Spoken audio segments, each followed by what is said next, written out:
Bonjour à tous et surtout, bienvenue à cette émission Échange. Échange est une émission qui donne la parole aux acteurs de la vie socio-politico-économique de la diaspora congolaise, de temps en temps aux Congolais du pays. Échange reçoit aujourd'hui quelqu'un qui est en Caroline du Nord, dans la ville de Raleigh, et dont le nom a défrayé la chronique dernièrement parce qu'il a été cité dans l'une de nos émissions. Il s'agit de Monseigneur Yemei. Bonjour Monseigneur Yemei. Bonjour, Kerwin. C'est un plaisir pour nous de vous recevoir aujourd'hui dans cette émission. Comme je l'ai dit, vous êtes à Raleigh, en Caroline du Nord. Peut-on savoir depuis combien de temps? De 12 ans, 12 à 13 ans. Alors, comme il est de coutume dans cette émission, généralement, lorsque nous recevons quelqu'un pour la première fois, il brosse en quelques phrases sa biographie. Qui est Monsieur Yemei? Monsieur Yemei, je suis Monseigneur, je suis Congolais de père et de mère. Je suis fils de feu Monseigneur Yemei Loupois. Et aussi, ma mère Golela, Pauline. Et alors, je suis issu d'une famille de 12 enfants, dont je suis le quatrième, parmi lesquels 7 garçons et 5 filles. Alors, 3 garçons sont morts, donc il reste 4 avec les 5 filles. Donc, je suis ici et 2 grands frères que j'ai sont pour le moment en Angola, un petit frère à Kinshasa et toutes mes sœurs sont à Kinshasa. Donc, c'est cela. Je suis archevêque de l'église épiscopale dans la communauté Nation du Christ en Afrique de l'ECC, la 21e communauté. Je suis aussi le représentant légal de l'association missionnaire mondiale du Bon Samaritain au Congo et en Afrique. Alors, oui. Oui, allez-y. Alors, d'emblée, lorsque vous donniez votre CV, vous avez précisé que vous êtes congolais parce que dans une des émissions qu'on a fait à New York, on avait reçu le professeur Yalengi et à la 38e minute, il a cité des personnes qui utilisent la stratégie rwandaise de Lubwenge. Il a dit que certaines personnes sont des Rwandais, mais ils se présentent comme étant Congolais. Et à la 38e minute, il a dit aussi que vous étiez Rwandais. Donc, vous n'êtes pas Rwandais. Pas du tout. Je n'ai pas besoin d'être Rwandais parce que je suis Congolais. Être Rwandais, ce n'est pas un péché, mais je ne le suis pas. Je suis un Congolais de père et de mère. Tous les Congolais, pour la mémoire, me connaissent. C'est moi qui ai fait Sauvons le Congo avec Coutinho Fernando. Alors, je ne l'aurais pas fait si j'étais Congolais et c'est pour ça que je suis aux États-Unis. Je ne pouvais pas laisser mon frère rwandais comme président de la République et fuir, venir rester aux États-Unis. Donc, dans la foulée, j'ai perdu une dizaine de membres de ma famille. Alors, je ne pouvais pas les perdre si j'étais rwandais. Donc, Monsieur Yalengi qui a parlé, j'exige qu'il présente ses preuves que je suis rwandais, parce qu'il semble qu'il est historien de formation, alors il doit montrer comment il est arrivé à conclure que je suis rwandais, comme il a fait pour Kagame, il a fait pour Museveni, pour Kabila, que lui appelle Kanambe. Alors, c'est à lui de démontrer comment je suis rwandais, qui est ma mère au Rwanda, qui est mon père au Rwanda, ma famille c'est qui, comme il a fait pour les autres. Alors, vous avez parlé de quelque chose de très important, une opération qui a défrayé la chronique et qui a fait que le pasteur Coutinho se soit retrouvé en prison. L'opération Sauvons le Congo. Pourriez-vous nous en dire un peu plus? Qui était à la base de cette opération et elle consistait en quoi? Bon, Sauvons le Congo, c'était un mouvement d'esprit à la Pentecôte de 2003. Je crois que l'archevêque Coutinho avait ses idées chez lui. Moi, j'avais mes initiatives. Moi, mon initiative a commencé à partir de l'Afrique du Sud parce que lorsque, comme peut-être vous ne le savez pas, j'étais directeur des croisades de Jesus Salad Ministries International en Afrique du Sud. Que je connais bien et dont le pasteur Peter Pretorius vient de décéder il n'y a pas longtemps. Exactement. Donc, c'est moi qui l'ai représenté pour le croisade un peu partout en Afrique. J'ai fait des croisades partout au Congo, en Afrique et même en Europe. Alors, en Grèce. Alors, ce que je veux dire, c'est que j'ai vu comment les Congolais se comportaient à Sun City. Les politiciens congolais qui étaient là, la plupart passaient du temps dans la boisson, dans les loisirs, dans des boîtes, dans des relations que je ne veux pas citer ici, que dans des réunions. Bon, ces relations au Congo, maintenant, on appelle des relations de coalition, pour être courtois. C'est ça. Les relations hommes-femmes, mais des coalitions. Coalition. Alors, une coalition en dessous de la ceinture. C'est ça. Alors, les gens étaient en train de passer leur temps à ça, à visiter les sites, visiter les endroits, chercher à attraper de l'argent par-ci, par-là. L'argent circulait. Hein, l'argent circulait dans ces réunions-là. Et pendant ce temps, ce qu'ils appellent étrangers, rwandais et les autres, avec les Massiré et les autres, les Tabumbeki, donc confectionnaient des documents donc, qui devaient déterminer l'avenir du Congo. Et quand certains parmi eux, bon, là, je ne peux pas généraliser, il y en a qui étaient sérieux, mais d'autres étaient là seulement pour l'argent, pour d'autres choses, et puis c'est pourquoi on les avait choisis, pour qu'ils aillent seulement dire Amen. Et puis on leur a présenté des documents, ils ont signé. Et par exemple, ils ont signé que tous les Congolais, qui étaient, pas tous les Congolais, mais toutes les ethnies qui étaient au Congo, à l'accession du Congo, de la RDC à l'indépendance, avaient de nationalité congolaise, ce qui est impossible. Vous êtes juriste, je ne pense pas qu'on puisse donner une nationalité collective comme ça aux gens qu'on n'a pas identifiés, parce qu'on a la nationalité par naissance, ou bien c'est par naturalisation, ou bien par immigration, ou bien par le mariage, ou par donc d'autres sources légales. Mais là, on a généralisé, c'est-à-dire, si quelqu'un est Tutsi, quel que soit d'où il vient, si ça, comme son ethnie était au Congo en 1960, il est congolais. Alors, je ne vois pas comment quelqu'un, un historien comme Yalengi, peut commencer à étiqueter les gens, d'abord ceux qui sont de souche rwandaise, comme rwandais, parce que lui-même, ses compatriotes ont donné une nationalité collective à l'ethnie, pas aux individus, à l'ethnie.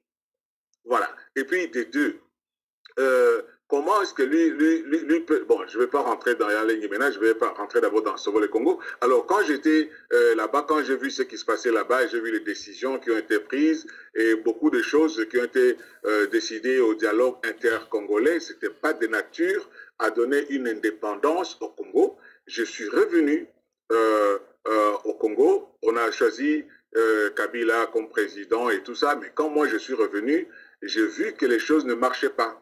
Et avant cela, j'avais fait un premier mouvement. J'étais au Nigeria ou j'étais en Europe. J'ai vu sur TV5, sur CNN, quelqu'un qui est passé. On disait que le président du Congo est mort. Il y a son fils qui lui a succédé. Et il avait interview sur CNN. Il parlait en anglais. On lui a posé quelques questions. Il avait répondu adroitement. Moi, j'étais impressionné. Alors, j'ai demandé c'est qui. On m'a dit non, c'est le fils de Kabila. Il a quel âge? 29 ans. Il avait l'air petit là. Bon, ok. Alors moi, quand je suis rentré au Congo, j'ai essayé un peu de faire la lecture de ce qui se passait et j'ai écrit une lettre officielle à Joseph Kabila, qui était président à ce moment-là. Moi, j'ai dit, bon, je vous félicite, j'ai appris que vous êtes maintenant président de la République. J'aimerais savoir qui vous êtes, d'où vous venez, quelle est votre vision pour le Congo, la RDC, et où est-ce que vous voulez amener ce pays. Et j'aimerais entendre cela de votre propre bouche. Je lui ai envoyé la lettre.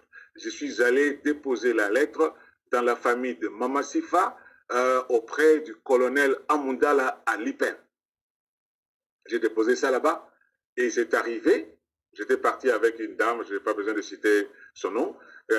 Alors, 2, 3 jours, une semaine après, on m'appellera du Palais de la Nation. C'est Monseigneur Yémé? Moi, je dis oui. Est-ce que vous avez écrit une lettre au président de la République? Moi, je dis oui. Est-ce que vous pouvez venir demain au Palais de la Nation à 10h? Moi, j'ai dit oui. J'ai pris mon chauffeur, mon protocole, je suis arrivé à 10h. J'ai été reçu par le protocole, on m'a posé quelques questions, on a causé, et puis j'ai été introduit dans le bureau du conseiller social du président Kabila à cette époque, Madame Kavalami, qui avait quitté après, et puis elle a été remplacée par Madame Kikoudi, que je connais, je l'ai côtoyée aussi. Alors, je suis allé là-bas, j'ai parlé de mon problème, j'ai brossé un peu ma lecture de la situation, et je voulais maintenant découvrir la vision de Joseph Kabila sur le Congo. Alors, il m'a promettra que, bon, on va voir, moi je suis comme l'ombre du président, je vais tout arranger pour qu'on vous reçoive, tout ça, jusqu'aujourd'hui, il ne m'a jamais reçu. Ça, c'était la première action quand je suis rentré de l'étranger. Et puis, la deuxième action, maintenant, c'était les Sauvons le Congo. Dans le cadre de Sauvons le Congo, j'étais en Afrique du Sud, j'ai convoqué des pasteurs congolais qui étaient à l'extérieur, notamment en Afrique du Sud en ce moment-là, pour parler avec eux sur la situation du Congo et comment on pouvait, en tant que société civile, sauver cette situation parce que je ne comprenais pas ce que les politiciens, entre guillemets, faisaient. Alors, j'avais eu Bishop Daniel Muteba de Johannesburg et j'avais eu le premier pasteur qui a fait le travail là-bas. J'avais le pasteur Veil, j'avais le pasteur José Mozingu qui était à Boston. En ce moment-là, il était là. J'avais le pasteur Oniga qui s'est transformé en rebelle en M23. Il était pasteur, je l'avais rencontré à Kisangani. Bon, et puis, il y avait le pasteur Jean-Louis Wemby de l'Australie. Et puis, il y avait le pasteur Peter Muteba, celui qui avait le host, celui qui nous avait reçus dans son église Yahweh Shama. J'ai donné une exhortation. Et puis, il y avait Bishop Kankenza. J'ai donné l'exhortation. Et puis, j'ai parlé, j'ai présenté ma vision. J'ai dit qu'il fallait que nous, on fasse quelque chose pour le pays. Et c'est là que j'ai eu un peu des accords avec Kankenza. Et quand je suis venu au Congo, dans la conférence des champions, et c'est après cela que je l'ai consacré comme bishop à Kinshasa, à l'Afrique. Bon, tous ces pasteurs étaient là. Alors, j'ai fait ce travail et quand je suis venu à Kinshasa, on m'avait contacté en Afrique du Sud par les gens de Club 700. You know, 700 Club. Yeah. Donc, de Pat Robinson, ici à Virginie. Mais on m'avait contacté là-bas en Afrique du Sud. Alors, on a dit, bon, comme vous êtes Congolais, vous connaissez bien la situation là-bas, nous voulons amener nos émissions à Kinshasa. Comment est-ce que vous pouvez nous aider? Nous voulons mettre ça à la télévision et à la radio. Ouais. Alors, le ministère m'avait demandé ça. Moi, j'ai dit, oui, je peux le faire. Alors, c'est ainsi que je suis arrivé à Kinshasa. Et puis, la délégation, le directeur Afrique est arrivé à Kin. Nous sommes allés avec lui pour contacter les différentes télévisions chrétiennes que moi, je connaissais. Alors, on a commencé par Sonny Kafuta. Nous sommes allés chez Sonny dans son bureau. Et puis, on allait jusque chez lui à la maison. Il n'était pas là. On a rencontré Madame Nicole, son épouse. Et puis, on a bavardé. Puis, finalement, le contrat a été conclu. Nous sommes allés chez Mbi Moulaya, Sentinelle. Et puis, on a conclu le contrat. On est allé à Antenne A chez M. Talangay. Et puis, je n'ai pas parlé avec lui, tout ça. Et puis, nous sommes allés à la télévision Message de Vie de Coutinho Fernando. Alors, quand on l'a rencontré, on a parlé business. Et puis, après, bon, lui, il croyait que j'étais étranger, comme tout le monde pense, parce que j'étais venu avec les Blancs. Et puis, je lui ai dit que j'aimerais parler avec toi, parce que j'ai quelque chose que je vais partager avec toi. Non, il n'y a pas de problème, vous pouvez revenir. Quand je suis rentré, alors maintenant, j'ai parlé avec lui, je lui ai donné mon projet, ce que je pensais, et la lecture que je faisais de la situation politique. Je trouvais que les choses ne marchaient pas. Comment les serviteurs de Dieu peuvent intervenir, parce que ce qui m'avait poussé sur le plan rationnel, c'est que la démocratie, si elle est régie par la loi de la majorité, au Congo, en RDC, nous avons une majorité sociologique et numérique chrétienne, entre guillemets.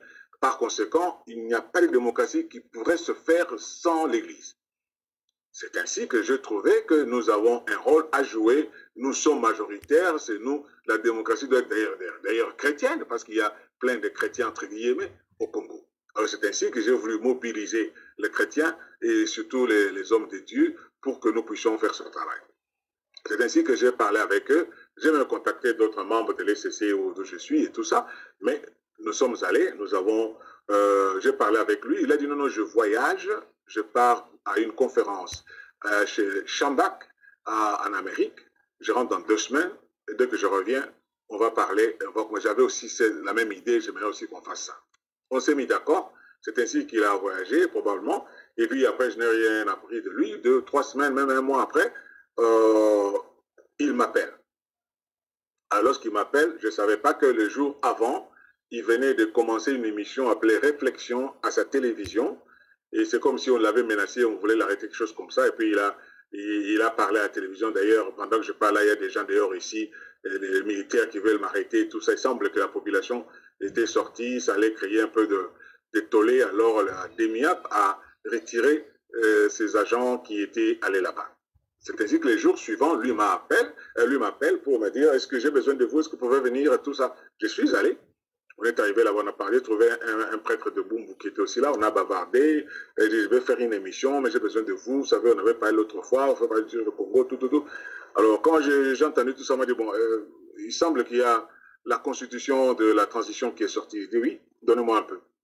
Quand ils m'ont donné, j'ai lu à partir du préambule, déjà j'ai vu que les gouvernants ont le droit de contrôler les gouvernés et tout ça, et j'ai vu que la liberté d'expression était consacrée et tout ça. Alors j'ai trouvé qu'il y avait une base juridique pour le faire.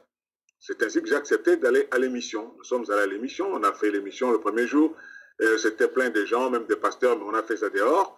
Alors je voyais des gens avec des Motorola circuler, passer, les gens de la présidence de l'ANER étaient là, en train de faire comme ils ne me connaissaient pas.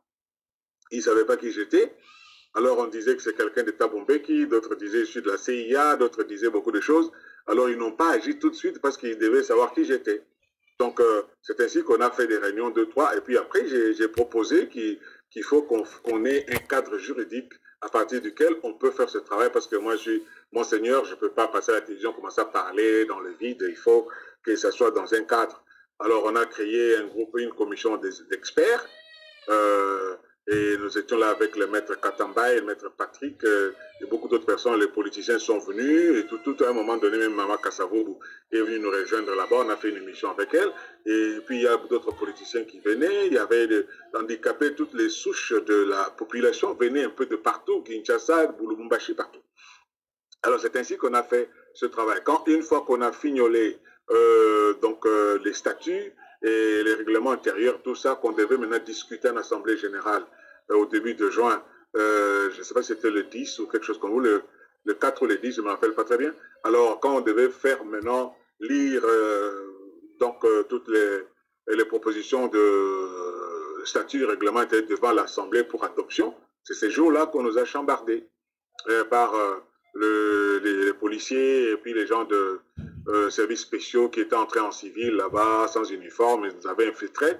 Et puis, on a créé celui qui parlait, celui qui présentait, celui qui a fait la prière du début et les discours inauguraux, c'est moi.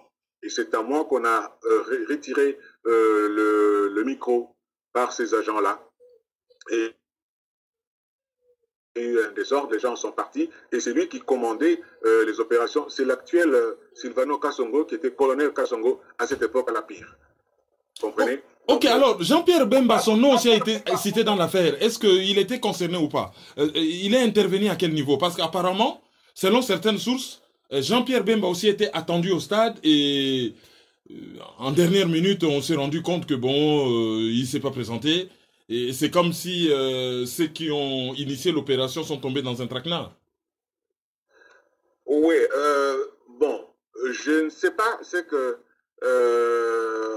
Archbishop Coutinho traitait avec certains politiciens, parce qu'il y a des politiciens qui appelaient, et moi j'étais surtout du côté des intellectuels, on m'avait donné le bureau de bon père, chaque fois qu'il y avait des intellectuels, les professeurs ou les étudiants ou les gens qui venaient pour se renseigner, poser des questions. Bon, j'occupais un peu là. Alors, il y a certains politiciens qui parlaient avec lui. Je ne sais pas s'il parlait, mais apparemment, quand je l'ai vu revenir après les 3 ans qu'il a fait en Europe, quand il a fui, j'ai vu Bemba aller le prendre. Donc, ça montre que Bemba était impliqué dans ce qu'il faisait. Et c'est à cause de Bemba et à cause de Ngbanda que Coutinho est en prison, parce qu'il s'est affiché avec eux. Alors, comme c'était des challengers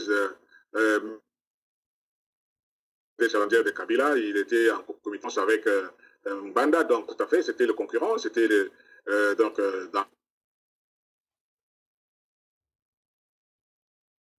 discours qu'il avait. Donc c'est la session. Mbemba était impliqué et Mbanda était impliqué.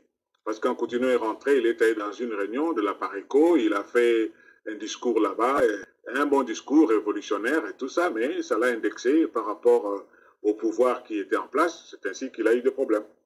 Alors là, vous nous montrez que les pasteurs, notamment ceux de l'église des réveils, même si il y a une partie parmi vous qui est dans le circuit traditionnel de l'église qu'on appelle globalement protestante, est engagée pour la libération du pays. Comment voyez-vous l'action de certains autres pasteurs qu'on accuse d'offrir au peuple l'opium, de manipuler la population, d'abrutir la population? Comment réagissez-vous par rapport à cette accusation? Bon, d'abord, une précision, je ne suis pas de l'église de réveil, parce que je ne suis pas dans le sommeil. Moi, je dirige une église de l'ECC. Donc, c'est ainsi que je fais la précision, bien que vous ne soyez pas du circuit église de réveil, en fait. Voilà. Oui, moi, je ne suis pas de l'église de réveil, donc... parce que l'Église dans la publicité, donc n'a pas de limite. À vous écouter, Monseigneur Yemei, vous démontrez que les pasteurs, c'est du circuit traditionnel de l'Église protestante, et certains pasteurs des églises dits des réveils étaient engagés dans la lutte pour la libération du pays. Or, il y a une accusation qui est d'actualité aussi par rapport aux pasteurs. On accuse les pasteurs de manipuler la population, de rouler la population dans la farine, d'abrutir la population par une évangile qui consiste globalement à démontrer que les salis c'est au ciel, tout ce qui se passe maintenant sur la terre ne vous concerne pas, attendez les salis au ciel. Alors, quelle perception avez-vous de cette mauvaise réputation que ceux qu'on appelle généralement les hommes de Dieu ont? Oui, merci pour la question. Comme j'ai précisé que je suis de l'église épiscopale, donc membre de l'ECC, je ne suis pas de l'église de réveil dans le sens populaire du terme, mais le Congo peut avoir besoin d'un réveil. S'il y a un réveil dont le Congo a besoin, c'est un réveil de l'amour patriotique, l'amour de Dieu, l'amour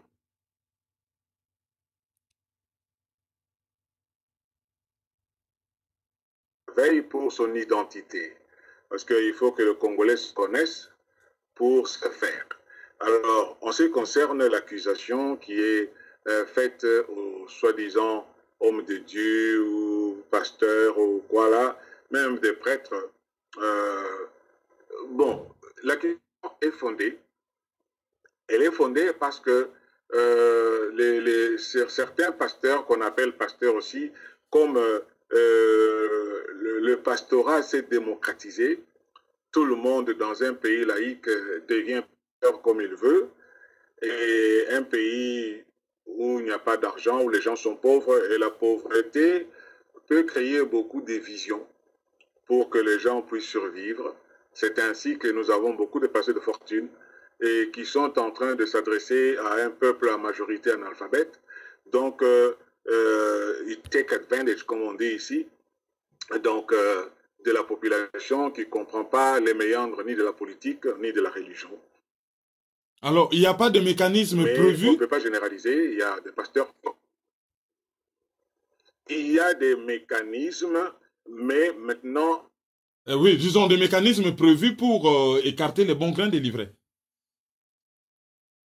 Membre de tel parti, quand vous demandez les documents, on vous les donne même la nuit.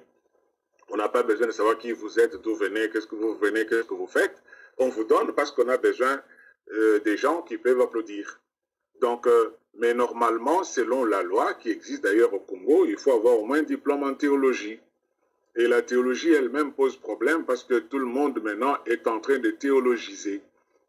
Tout le monde a une école de théologie, on ne sait plus quel curriculum ils sont en train de suivre, mais ils ont des diplômes de théologie. C'est ainsi que vous voyez donc cette confusion dans le chef de ceux qui s'appellent pasteurs. Alors, c'est une crise, non seulement identitaire, une crise morale, donc qui est l'expression de la crise généralisée, donc qui est au Congo.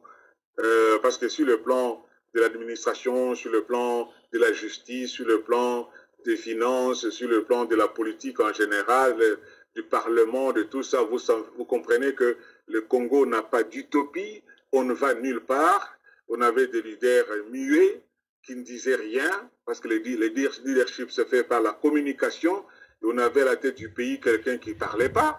Alors, on était surpris de voir les choses qu'il avait préparées en coulisses, et les Congolais ont seulement subi. Donc, pourtant, c'est le droit de la population d'être informée de ce que ces dirigeants sont en train de faire, pour pouvoir le contrôler, si vraiment il y a démocratie. Donc, c'était le monde à l'envers, et comme il y avait dictature, alors tout s'est emballé dans cette mouvance-là.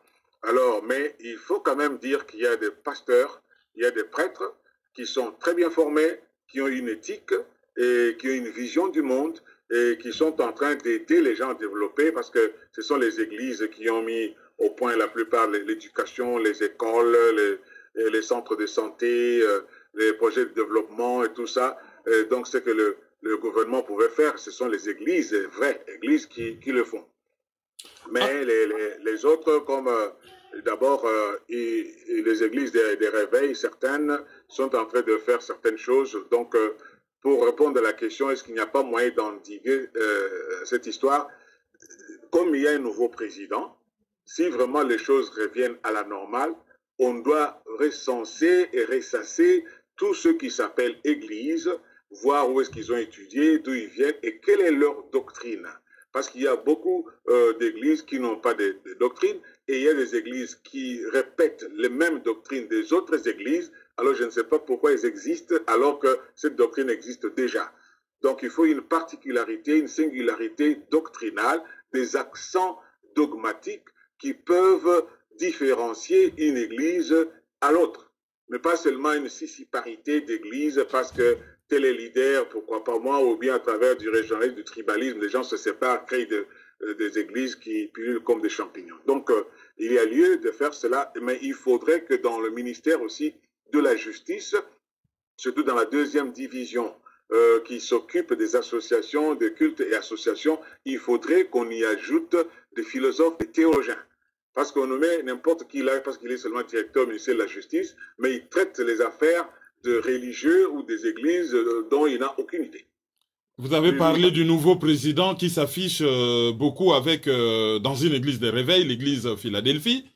Lui et son challenger, je crois que c'est une proximité qui, sur le plan objectivité, l'empêchera peut-être de faire un travail efficace et de nettoyer les écuries. J'espère qu'il sera donc au-dessus de certaines appartenances religieuses, parce qu'il y a d'abord une confusion. L'église Philadelphie, je ne sais pas ce que ça veut dire, parce que l'église de Philadelphie est dans l'Apocalypse, mais quand on dit l'église de Philadelphie, ça veut dire quoi? Alors, c'est une église qui est issue de la borne, et la borne est dans l'ECC. Alors, je ne sais pas s'ils sont des réveils ou ils sont protestants, parce que je sais que c'est une continuation de les assemblées de Dieu. Alors, on ne sait pas trop ce qu'ils font, mais ils sont apparentés peut-être aux églises, soit des réveils ou indépendantes ou assemblées de Dieu, comme ce sont des églises congrégationalistes. Donc, il est peut-être de diriger sa paroisse comme il pense. Vous avez évoqué l'église de Philadelphie dont on parle dans l'Apocalypse. Pourriez-vous nous rappeler brièvement le message que Dieu a lancé à l'église de Philadelphie? Peut-être ça peut nous aider à comprendre le sens de ce nom. Faute de poser la question au pasteur Wale Saki, le patron de cette église. Est-ce que c'est Wale Saki qui est patron ou bien c'est Dalo? C'est Dalo plutôt, Dalo. Oui, c'est Dalo. Donc, il y a des églises ici, Faithful Church, Sardis, l'église de Philadelphie. L'ange de l'Éternel dit, voici les choses que l'ange dit. Ici, on dit par exemple, He who is holy. Je suis en Apocalypse 3 au verset 7. Who is holy, he who is true, he who has the key of David, he who opens and no one shuts, and shuts and no one opens. I know your works. See, I have set before you an open door, and no one can shut it. For you have a little strength, have kept my word, and have not denied my name. Donc, c'est pour dire que l'église de Philadelphie, s'il s'appelle l'église de Philadelphie, ils pensent qu'ils n'ont pas beaucoup de force, mais ils ont gardé la parole de Dieu et ils n'ont pas dénié les noms de Dieu. Donc, c'est une église qui prie les dieux souverains. S'il ouvre, personne ne peut fermer. S'il ferme, personne ne peut fermer. Donc, c'est comme une église fidèle à Dieu. Donc, ils ne sont pas comme la synagogue de Satan. Donc, en bref, c'est une église qui pense qu'elle est fondée sur la parole de Dieu et puis elle a gardé les noms de Dieu. Elle n'est pas comme la synagogue de Satan. Bon, ça pose un peu... C'est un nom peut-être historique dans la Bible, mais qui parle d'un livre symbolique. Ce n'est pas forcément des choses que l'on voit. L'Apocalypse ne sont pas des choses qui viennent. Donc, c'est ça. Alors, peut-être que sur le plan doctrinal, ils veulent garder leur fidélité à la parole de Dieu. Ils veulent garder fidélité à Dieu. Ils ne veulent pas être comme la synagogue de Satan. C'est peut-être ça leur vision. Je ne la connais pas très bien, mais c'est ce que je présume. Voilà, revenons maintenant au combat. Vous êtes à Raleigh, en Caroline du Nord, donc vous faites partie de ce qu'on appelle globalement la diaspora. Bon. Quel est le rôle que les pasteurs de la diaspora peuvent jouer dans la lutte pour la libération du Congo? Un rôle très déterminant, parce que si Israël s'est requinqué, c'est grâce à sa diaspora. Et nous voyons beaucoup de pays comme le Nigeria qui est en train de se développer, c'est grâce à sa diaspora, le Mali, le Sénégal, puis beaucoup d'autres pays, même de l'Afrique centrale ou australe, sont en train de se développer. J'ai assisté même à des graduations, c'est-à-dire à la collation des grades académiques des Tanzaniens. Vous voyez un conseiller du ministre de l'Éducation qui vient ici pour participer et pour voir quelles qualifications les Tanzaniens ont, comment on peut les utiliser pour le développement de leur pays. Donc, en ce qui concerne les pasteurs,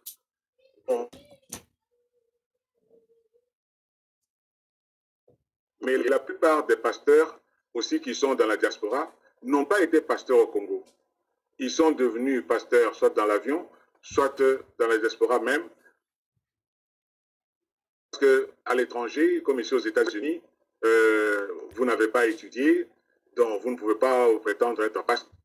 Mais les gens entrent maintenant dans des églises américaines qui sont ici, ils se font pasteurs là-bas, parce que le sens de la mission en Amérique maintenant, c'est comme si on fait une mission interne. On est en train de faire la mission à partir du sol même américain, c'est-à-dire les immigrants ou les immigrés qui viennent, ils sont ici.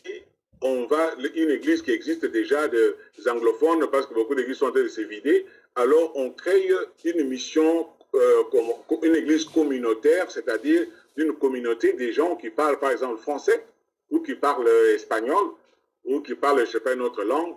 Alors ça devient comme une partie de l'église, par exemple méthodiste, ou presbytérienne, baptiste, ou je ne sais pas moi, luthérienne, qui existe déjà. Alors, et là, on n'a pas trop de conditions, il faut seulement suivre leur doctrine. Et puis on dit, vous pouvez commencer parce qu'ils ont besoin d'avoir des gens dans l'église. On dit que nous avons évangélisé, nous avons un ministère, donc envers les immigrés. Ça, c'est un. Et puis de deux, le travail. Ici, les gens travaillent beaucoup aux États-Unis. Pas seulement vivre au moins que vous soyez engagé, pasteur dans une église. Sinon, vous devez travailler ailleurs et puis faire votre ministère. Donc, les gens travaillent beaucoup. Ils n'ont pas beaucoup de temps pour se concentrer et commencer une église. Même quand on commence une église, ça ne va pas fonctionner comme au Congo où du matin au soir, les gens sont à l'église à la permanence en train de faire des histoires. Non, cela n'est pas possible. Donc, alors, ça crée beaucoup de problèmes. Mais maintenant, en ce qui concerne le rôle vient de la conscience et de l'éducation que les gens ont. Si les gens ont été formés pour être des pasteurs, et des pasteurs avec grand P, qui savent que ce sont non seulement des bergers, mais des leaders d'opinion, et puis quand ils réalité américaine et voir comment ils peuvent puiser de ce qui est positif ici pour aider leur pays. Alors si on ne comprend pas ça, on va faire des années, on s'appelle pasteur et puis on ne fera rien. En ce qui me concerne, quand je suis arrivé ici en Caroline du Nord, j'ai trouvé qu'il y avait toujours le syndrome congolais à Greensboro, comme à Charlotte, comme ailleurs. Alors ce que je fais, j'étais dans une autre ville à Burlington et puis je venais à Raleigh, donc à plus d'une heure, presque une... Oui, donc j'étais à Burlington, mais je venais à Raleigh, à presque une heure de route, pour, pendant 2 ans, pour réconcilier donc, le Congolais de Raleigh qui était divisé entre 2 prétendants qui étaient 2 présidents, qui se battaient ici. Alors la communauté était divisée. J'ai écrit une lettre, j'ai réuni tous ces gens, j'ai commencé à parler avec eux pour faire un peu faire la paix. J'ai analysé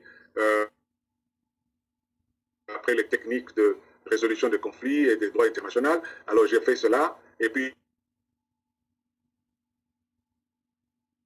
ils se sont mis dans un coin, ils se sont entendus. Aujourd'hui, la communauté fonctionne et ils ont revu leur, comment on appelle, les règlements intérieurs, tout adapté à la loi américaine pour que ce soit une organisation de droit américain, non de droit congolais, parce que beaucoup de communautés fonctionnent comme des organisations de droit congolais alors qu'ils sont en Amérique. Donc, cela a été fait. Maintenant, il y a le calme ici. On vient de changer 2 fois de président. Il n'y a pas de problème. Alors, j'ai fait la même chose à Greensboro, où j'étais président de la communauté congolaise. Je le suis encore parce que je n'ai pas encore quitté. Et maintenant, on est en train de travailler. Bientôt, là, on va travailler sur les règlements intérieurs et sur les statuts pour que ça soit adapté maintenant à la loi américaine. Et dès que cela est fait, je vais quitter. Il y aura un autre président qui sera élu. J'ai intervenu plusieurs fois à Charlotte. Dans la communauté congolaise donc de Charlotte, où j'étais orateur à plusieurs occasions. Donc, dans tout ce que je faisais là, c'était pour ramener le Congolais à une conscience historique, une conscience politique, une conscience idéologique adéquate pour qu'ils puissent être eux-mêmes d'abord et puis essayer de penser à devenir ce qu'ils doivent devenir. Parce qu'au Congo, il n'y avait pas d'utopie. On ne savait pas où on allait, un pays très grand, très riche, mais avec des gens très pauvres, parce que les gens ne sont pas capables d'utiliser leur intelligence comme intellectuelle pour résoudre le problème de leur pays et se développer, mais ils utilisent leur intelligence pour se détruire, pour s'entreaccuser. Et je n'ai jamais vu un peuple qui détruit son pays comme les Congolais. À la télévision, ils s'insultent. Ils insultent toutes les notabilités, ils insultent les hommes de Dieu, ils insultent les présidents, ils insultent les parlementaires, ils insultent tout le monde et dans leur tête, ils pensent qu'ils sont en train de faire du bien en pensant que je dénonce, j'ai fait le combat, alors qu'ils sont en train de se combattre eux-mêmes. Ils sont en train de ridiculiser leur pays. Tous ces pays ont des problèmes. Nous ne voyons pas leurs citoyens passer à la télévision en train de parler contre eux. Jamais. Quand vous parlez de son pays, ils parlent toujours en grand de son pays. Il n'y a que les Congolais qui sont contents quand ils détruisent et ils malmènent, ils insultent, ils minimisent, ils ridiculisent les notabilités de chez eux. Ce sont ces notabilités qu'ils ont, ils n'en ont pas d'autres. Et devant d'autres pays, ils pensent que c'est une bonne chose. Quand ils sont en train de vilipender leur pays et tout ce qui se passe là-bas. Donc, ce n'est pas du patriotisme. Alors, quand les gens disent qu'ils font le combat, je ne sais pas, je ne comprends pas le sens du combat. Ils combattent quoi? Ils combattent qui? En train de vilipender leur pays sur la voie publique devant tous les autres pays. Et chaque fois, je vois les gens qui font des micro-baladeurs en France, par exemple, ou en Europe, là, on dit, qu'est-ce que vous pensez des Congolais? Et les gens là répondent, ce sont des sauvages. Vous comprenez? Et on dit, ce sont des sauvages. Ce ne sont pas des gens civilisés. Pourquoi? Parce qu'ils se battent à tout moment. Et vous voyez, par exemple, les gens qui vont aller faire leur conseil, les Congolais vont venir là-bas, ils vont taper les gens et tout ça, personne ne va entrer ici. Et ils sont dans un pays de démocratie. Et ils pensent que quelqu'un n'a pas le droit de faire ce concert parce qu'il n'est pas d'accord avec leur point de vue. Donc ça montre une sorte de niveau déplorable de la compréhension et de la politique et de la vie en tant que telle. Vous avez parlé des concerts, ça me donne l'occasion de vous poser la question. Qu'est-ce que vous pensez du comportement de certains musiciens chrétiens qui sont devenus un peu le ventre mou de la grande famille chrétienne congolaise? Bon, c'est vrai que j'entends par-ci par-là, on accuse les gens de ceci, de cela. Ouais, ils Bon, divorcent, ils sont dans le bling-bling. Voilà, un comportement qui ne cadre pas, mais vraiment avec ce qu'on peut appeler le comportement d'un bon chrétien. oui, ce ne sont pas des choses qu'on doit encourager, mais je crois que ces gens-là appartiennent à des églises. Leurs églises, on ne connaît pas leur éthique et leur doctrine, donc on peut les accuser auprès de leurs églises qui peuvent suivre ces dossiers, si c'est possible, le ramener sur la bonne voie ou les sanctionner s'il aux gens d'abord qui ne sont pas de leur église, d'aller les empêcher, par exemple, de chanter, de faire leur concert, parce qu'ils ne sont pas obligés d'aller. Vous ne voulez pas de lui, vous ne voulez pas aller dans son concert, vous restez chez vous. Voilà. Alors, pour terminer cette émission, vous avez parlé des consciences patriotiques, des consciences politiques.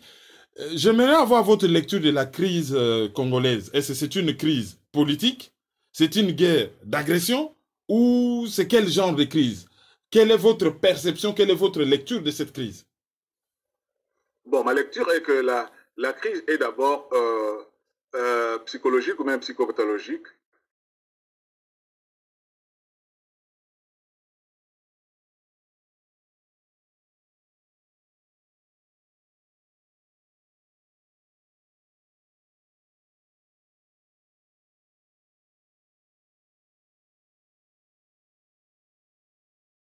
Psychologique et mentale, parce qu'il y a les stigmates de l'esclavage et de la colonisation qui ont amené les Congolais, ils ont été programmés à se considérer inférieurs, à se considérer comme des enfants éternels qui doivent attendre certains pères qui doivent tout leur donner.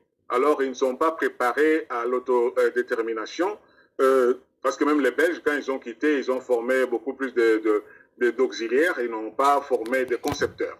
Ça, c'est un. Et puis, de deux, il y a aussi les instances sociétales qui sont l'idéologique, le politique et l'économique qui caractérisent toutes les sociétés et qui doivent être interdépendantes. Dans le cadre de l'espèce, il n'y a pas d'idéologie. Avec l'Occident, l'économique qui est en train d'influer sur l'idéologique et les politiques. Et sur le plan interne, au Congo, c'est aussi l'économique qui est en train d'influer sur le politique et l'idéologie. Alors, en définitive, il n'y a pas d'utopie, il n'y a pas de master plan. Donc, du Congo, on ne sait pas où l'on va.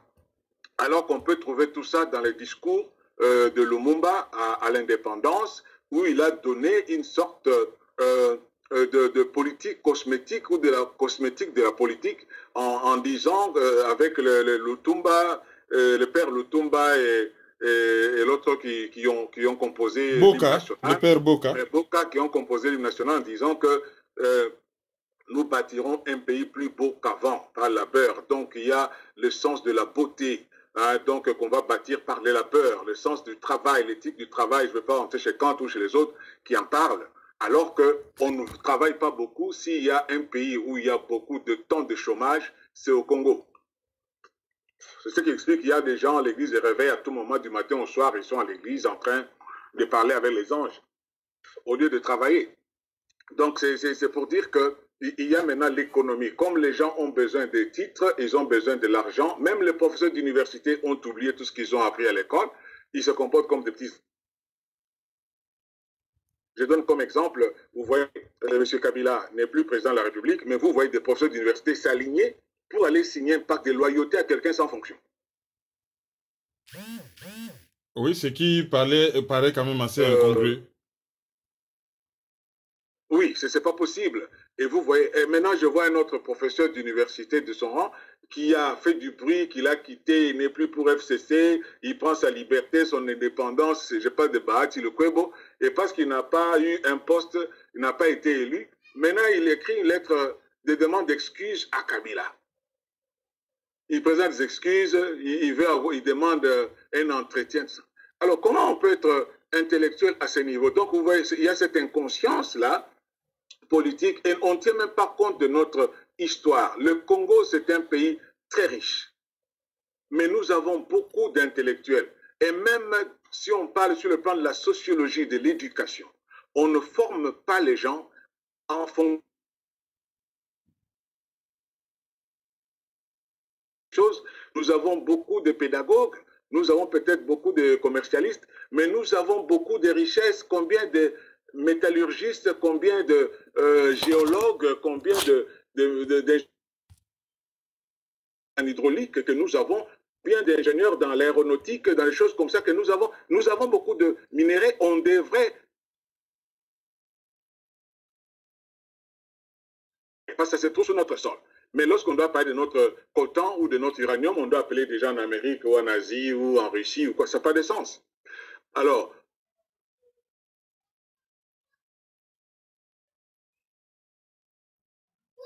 pour telle industrie, pour ceci, cela. Et comme quand à l'époque où nous étions à l'école, on était encore à l'école secondaire, avant que vous terminiez un travail, vous attendez. Parce qu'on savait qu'on a besoin des gens qui ont fait telle section, on venait vous prendre avant même que vous terminiez. Maintenant, ça n'existe pas parce qu'on ne va nulle part.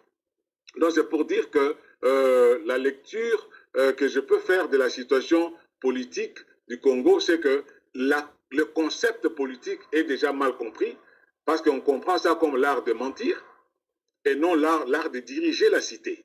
Alors, par exemple, pour le règne de M. Kabila et ses acolytes, ils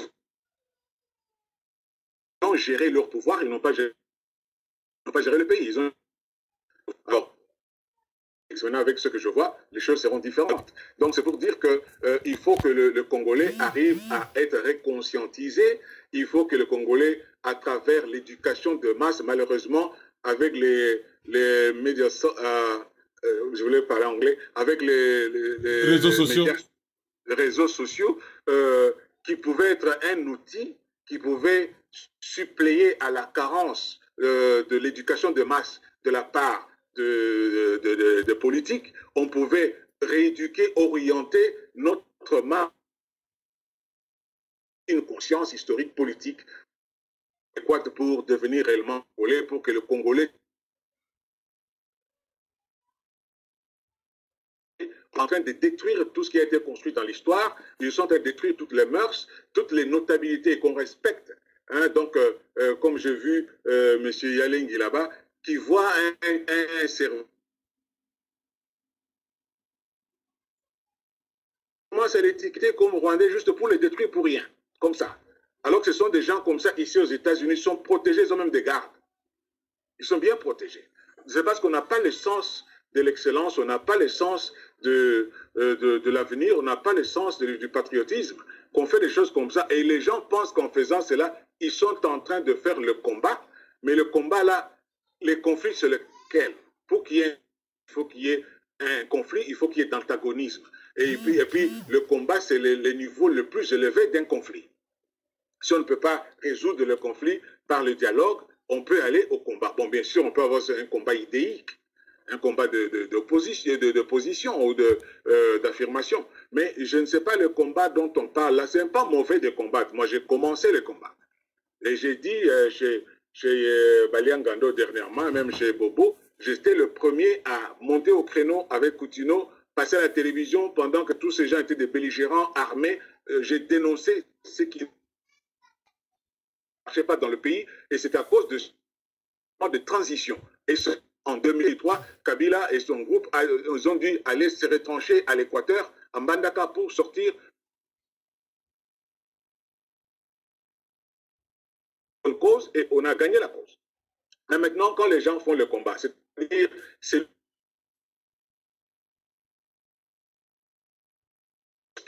à son président de la République, donc c'était un combattant. Pour terminer, pensez-vous que le Rwanda a agressé le Congo ou pas? Oui, ça se passe de tout commentaire. Ça a été établi. Et puis, le feu président Mosé Laurent Désiré Kabila avait accusé le Rwanda à la CPI à cause de ça. C'est que Kabila et son groupe, à travers Chokitundu, sont allés annuler.